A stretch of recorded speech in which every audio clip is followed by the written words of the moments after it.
Hello, this is Karen Elizabeth, Tatton Jack's baby girl, and welcome to another episode of Karen's Inquisitive Corner.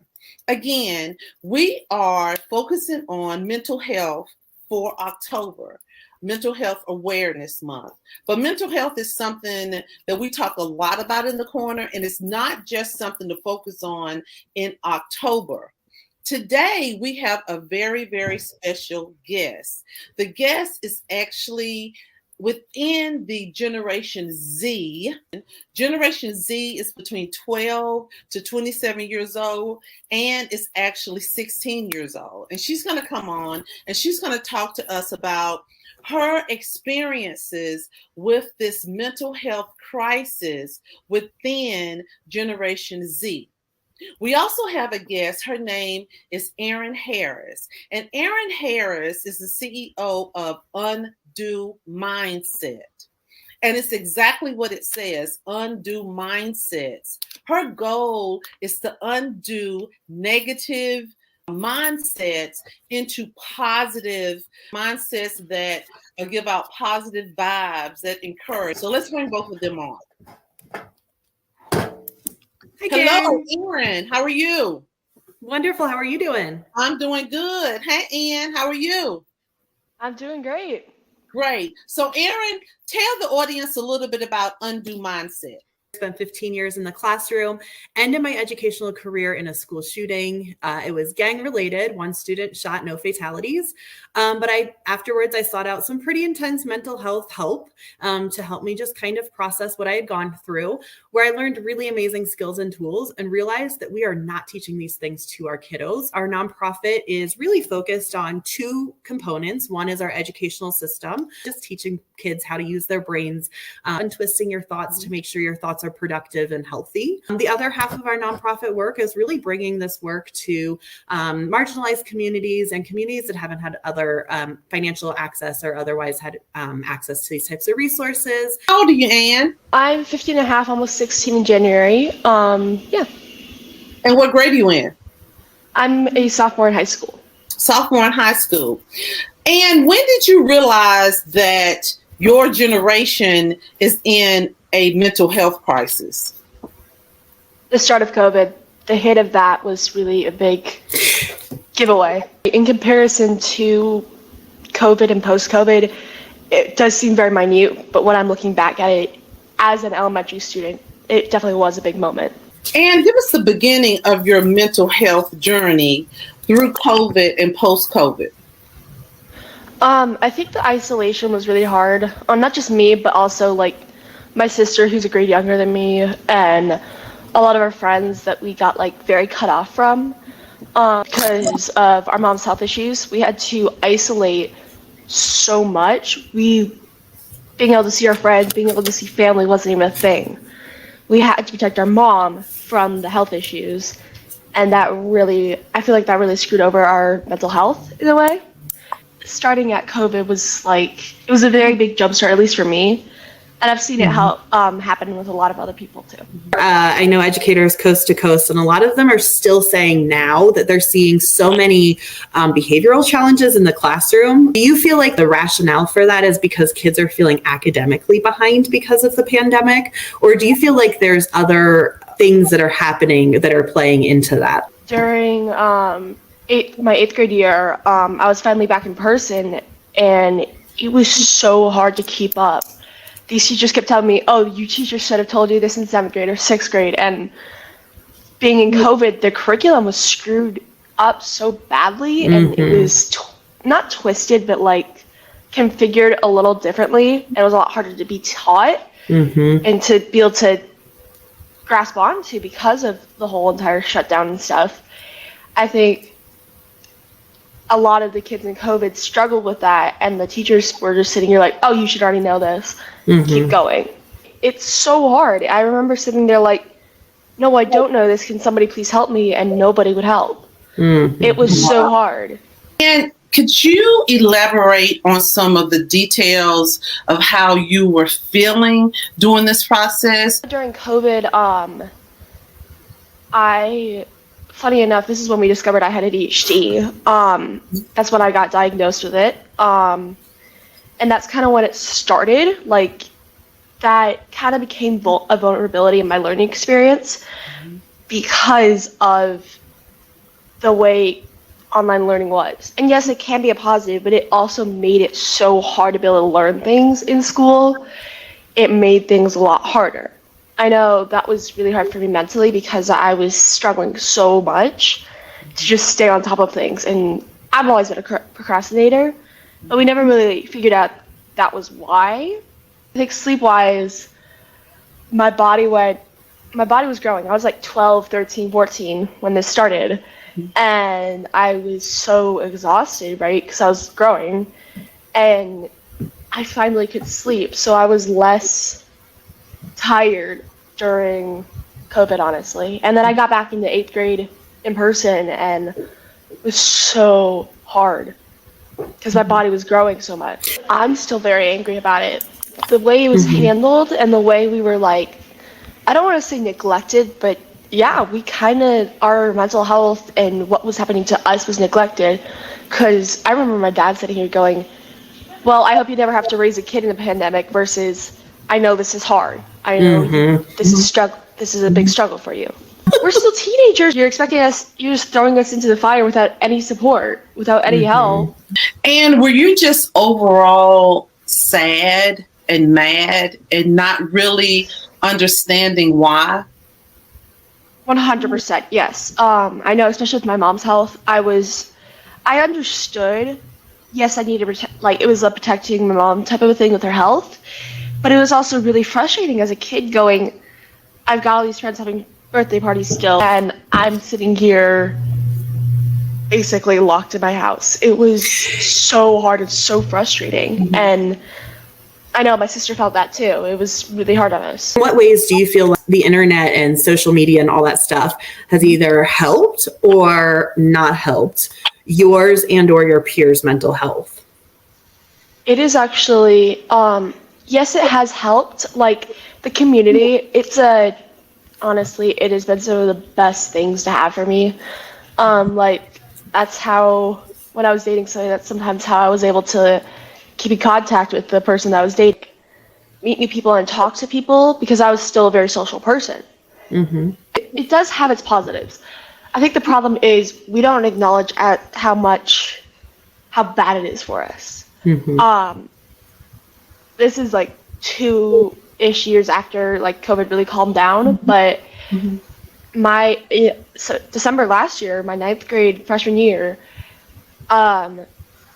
there was this whole issue with some people, and this one girl, she was a senior, she had her boyfriend out in, I think it was Rhode Island or something, message me on Instagram with death threats. But it's such an easy way to hurt people and get away with it.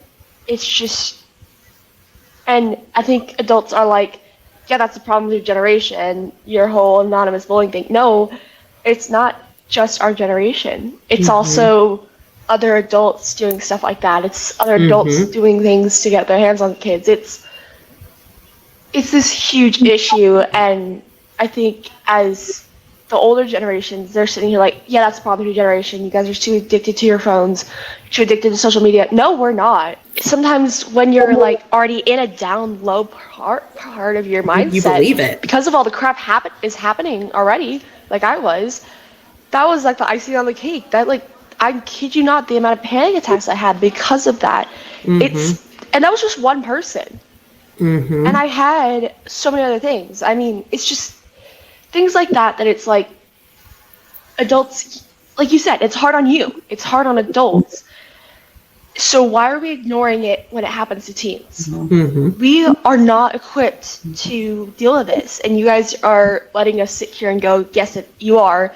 You guys will be fine. You're resilient, blah, blah, blah. No, we're not. What are you talking about? I also think with adults, it is very different for us because we did not have access to the internet and access to TikTok. And sometimes as adults, or a lot of times as adults, we don't know what to say because it's not anything that we've experienced. You all are walking in those shoes. We've never walked in those shoes. Definitely. we don't know. A lot of adults are not on TikTok, Instagram, Facebook, and all of the things that are out there. So we're not familiar with it to be able to relate to what people are going through. But have you ever been addressed on any social media site from a stalker or anything of that nature? Stalking, no, but like with like perverted like type adult things, yes. If that makes any sense. And did the person just pop up on your timeline, or how did that happen? Technically speaking, yes. And yes, I like did look for like friends online or whatever because I was like lonely and everything because like I felt so isolated, right? But at the same time, it also like was like they found me and were like, oh, you're an easy target, you're in a vulnerable time. With your peers, and what do you see now? Do you still see anger? Do you still see aggression? Do you still see depression? I see a lot of depression. I think I've seen this a lot, but the amount of kids that can rally around one kid because of the depression just goes because they've been through it. Like in band, we've got some kids that are going through some stuff, right? And so all of us, or a lot of us, are like rallying around them, making sure they know they're not alone. And that just goes to show the amount of us that have been through that and the amount of us that have been alone in that journey. We don't want our friends to be alone in that journey. I think it's more easy to tell as teens because we're more vulnerable to those emotions. We are more in those emotions as teens. Most of us have already felt them. Teens, we will like shut down, we will go away, and then like there's got to be somebody that notices. There's always somebody that notices in our generation because we have been there, we've done that. And that isolation is just a way of protecting ourselves because we felt that pain before and we don't want to feel it again. So I know for me, whenever I see my friends sitting alone and isolating or whatever, it's kind of like I see them doing that, sitting alone in the corner, listening to music, having their AirPods in, and I go, hey, are you doing okay, blah, blah, blah. And most of the time, yes, we do have a habit of saying, no, I'm not okay.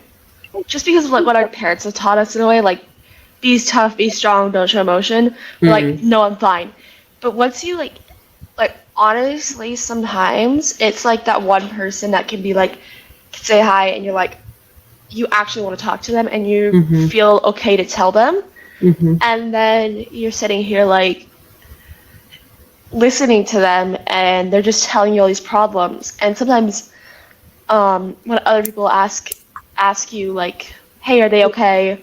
And you can say, they're not okay, but they'll be okay. More people can rally around them. And I think that's the problem too. Adults are like, no, they're fine, go away. No, like when there's like an issue with a kid and the kid's crying in the corner and these other compassionate kids are sitting here like, hey, are you okay? I want to help. And then these adults are going, no, go away, they'll be fine. I've got this. Right. No, you don't. You don't know us. You don't know what it's like. So stop telling us you've got this when you're just going to make it worse. Right. And I get the intentions of wanting to help, but it genuinely makes it worse most of the time. And like even like when like one of our band kids last night was crying and was in pain because they pushed their leg too far because it's been injured. They pushed like their body really hard and hurt their leg. And basically the whole band was rallying around them and was going, hey, are you okay? And the adults were just like, no, go away, they'll be fine. And as a band, or as teenagers, we want to be compassionate because we know what it's like to sit here and go, no, I'm fine, blah, blah, blah. But then when you're being that vulnerable and you're crying on public about those pains, even if it's physical pain, like I was talking about, it's kind of hard to sit here and listen to these adults going, they're fine, go away. My mom or my sister has been like, you don't come to me anymore because of that. And the hard part with validating feelings and going up to them, our generation, we want to because that's the only way we feel heard sometimes. I feel like. And then we feel like whenever we go up to somebody and go, hey, this is how I feel, we don't want you to go, sucks to suck, right? We want you to sit here and go, yeah, that's totally fair. But most of the time, we're given the sucks to suck convo instead. And that's why when you guys sit here and go, why don't you talk to us anymore? Why don't you tell us this stuff anymore? You could have told me, because I'm not going to deal with you doing that. So I'm protecting myself. I'd rather isolate the pain and keep it internally than have you sit here and go, suck it up, buttercup, because it makes it worse. And have you ever thought of hurting yourself? I have, yeah.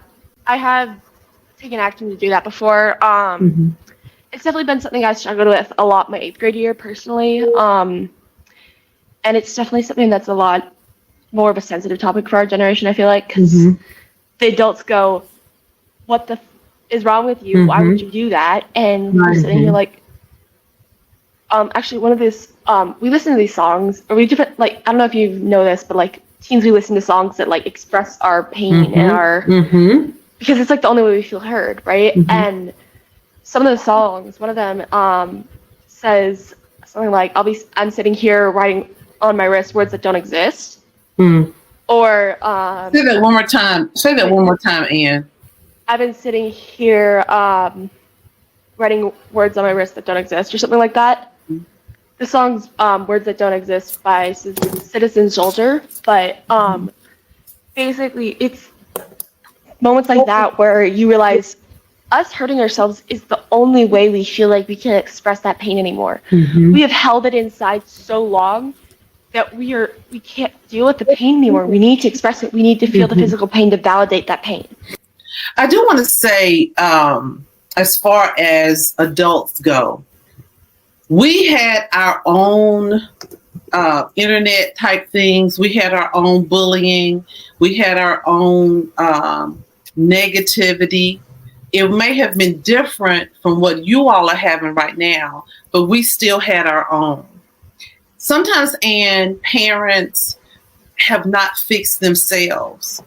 So they don't know how to fix their child because they have not addressed what they went through as a child. They don't understand what they went through as a child. So a lot of times they may say, not defending, but a lot of times they may say, oh, get over it. You know, just don't worry about it, because they feel that they got over it. But in truth, they really haven't, because they really haven't addressed it. More so why parents need to really stop and listen to their children and sometimes heal together instead of healing separately. Have you ever had a peer or a friend to commit suicide? I've had I've had some teachers and some friends that have had others go through that, but thankfully I haven't yet. And I think part of that is because they've been able to find the people that they need. But no, I have not really experienced that. Where is Generation Z now mentally? This generation will be forever changed, which is really sad to think about, but it wasn't addressed soon enough, honestly. And yes, it can still be addressed, and yes, it can get better, but it's still always going to be a part of us, and that's going to be something that's going to really hurt us in the future. But I think I think a lot of us are working really hard in my generation we're working really hard to try and like leave that in the past, because we don't want that to be our definition. But it is so hard because it was not addressed. It wasn't addressed enough, but like beforehand. So to recap, you're saying, Anne, that you don't think mentally your generation will ever be in the mindset of pre-COVID. I think we can always work towards it, yes, but to be back there isn't going to happen. We can work on it and we can always get closer, but I don't think, honestly, I feel like, honestly, these changes aren't specifically bad, but they're more something that can help us in the future, but also something that we can use to help our kids in the future. I do want to say, we see the hurt in the world and the bad things that came out of COVID. As teens, when we were in vulnerable moments, we were like, honestly, what is wrong with this world? How can we fix it? How can we work on it to make our world better? But how can we make our kids feel safe too in their own houses too? That's something I know I want to do when I have kids. And one of my takeaways here is during COVID, as a nurse and a medical professional, we focused on the physical part of COVID, how it was affecting you physically, and of course the number of deaths, the enormous number of deaths that we had with COVID. One thing that we missed that we should have been putting on Facebook, on TikTok, on Instagram, on television, on the shows that possibly your generation would look at is self-help. We lacked the self-help during that time. We lacked the encouragement during that time. We lacked the affirmations during that time on every area. In the home, outside the home, in the community, in the churches, and also in the schools. Definitely. What are you doing now to keep your mental stability? Honestly, I've been working on a lot of focusing on school. And yes, that's the typical parent response. Just work on your school, just work on your studies. But actually, funny enough, it actually kind of does help because it gives you something different to focus on. Anxiety-wise in class, I'll listen to music. Teachers like to go, take your earbuds out. Why are you listening to music? That's how we shut out the noise. I sit here and I go, what else do you want us to do? Do you want us to fail your class and take our earbuds out because we can't focus and our anxiety is so high? Or do you want us to do good in your class, learn from your class because we were able to focus in class when we needed to? If somebody's going to listen to this, somebody in your generation, somebody before your generation, somebody after your generation is going to look at this, listen to this, and it's going to change their mindset. Some parent is going to look at this and they're going to go back to their child and going to say, you know what, I'm so sorry. Let's talk. To end it, Anne, what would you tell your generation and what do you want to leave with parents? I want to tell my generation specifically, honestly, don't let these bad things that have happened to us change us too much. Because yes, it is a part of us now, but it's not our only defining feature. We are all so compassionate now. We are all so mentally aware, and I think rallying around those people is what's more important than focusing on that was more of a bad thing. That's in the past now, and yes, I know that's a very basic thing to say and a very weird thing to say of that's in the past now, it's in the past, leave it in the past, even though that's such a hard thing to do.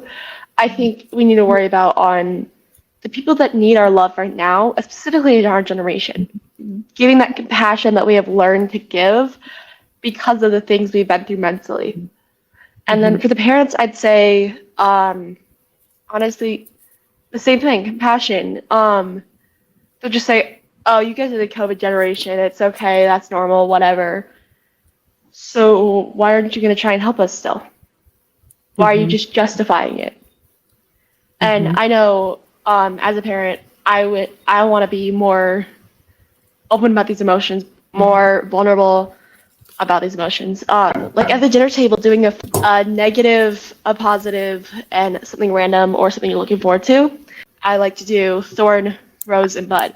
It's thorn. It's just getting those emotions out. It's telling people at your house and being able to sit here and go, I don't want to talk about that today, or it was a rough day, let's not talk about it. And sitting here and going, that's okay. I mean, in my color guard, we do that. And our color guard used to be a bit of a toxic group. And now we can come up to each other and go, hey, can I have a hug? And it not be a big deal. It's things like that, like being open about it in the moment where it's kind of important. Like just sit at the dinner table with your kids when you're eating and saying, okay, thorn, rose, and bud. Thorn, what was something that was bad that happened today? Rose, what's something that was good today? Because you want to start with that negative, get it out of the way, and then have two positives to go after it. And then bud is something you're looking forward to. Ask your kids something to look forward to and give them that to look forward to instead of focusing on the thorn and the negativity. And tell the audience right now what you know that you know that you know at this time in your life at 16. For me, it's compassion and kindness is more important, and it's the biggest gift you can give, honestly. I think I have learned that in a big way And I have been surrounded by people that had given me compassion. I've been surrounded by people that haven't. And a major difference between those people is definitely, well, it's major. It's You build closer friendships and relationships with those people. You trust more. You are able to go through the hard stuff with them. I 100% agree that your life is better when you're kind and compassionate with others, right? Yeah. And I think kindness is such a big thing. Even just saying, I like your shirt today is something that it's good for you too. I like saying that because then I see somebody else smile because of something kind I did. And it makes me smile. It's something that I think in our generation we need, and I think it's something in our generation we try to do, but it is so hard. So I'd say, but it's contagious. Compassion and kindness are, yes, contagious and honestly very mandatory for life. Love yourself the most. You have really been a blessing to Karen's Inquisitive Corner, and I truly appreciate you coming on. Thank you so much, Ann. Aaron, thank you. And thank you all for joining Karen's Inquisitive Corner. I do hope that you all got something from this very serious, emotional corner. And I hope that you're going to go out, be kind to somebody today. Listen to your children, parents. Listen to your children. I love you, and I'll see you later. Bye-bye.